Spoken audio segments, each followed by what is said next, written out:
না এটার একটা করতে চেয়ারম্যান সাহেব আপনাকে একটা সমস্যা এসেছে সমাধান করে দেন। তোমাদের আবার কি সমস্যা? সমস্যাটা আর কি বুঝতে পারছি যে মারাত্মক।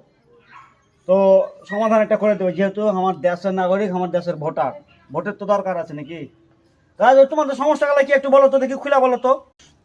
কি আর বলবো চেয়ারম্যান সাহেব, আমরা যদি কোনো মেয়ের দিকে তাকাই তাহলে হয় ইফটিজিং, আর খুলনা থেকে ছেলে এসে মহারাজপুর ইউনিয়নের মেয়েকে পটিয়ে নিয়ে চলে গেছে, পালিয়ে চলে গেছে, আর আমরা বসে আছি খাও আমরা।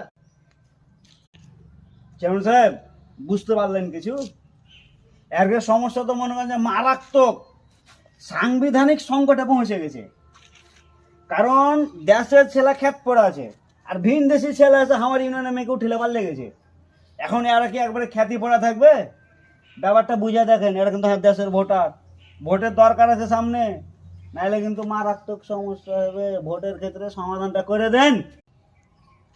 যা, তোরাকে কোনো চিন্তা করতে হবে না, তোরা সবকে জোড়া জোড়া করার ব্যবস্থা আমি করে দেবো, কোনো চিন্তা করিস না। জমে গেছে চেয়ারম্যান সাহেব, এরকম চেয়ারম্যান লাগবে।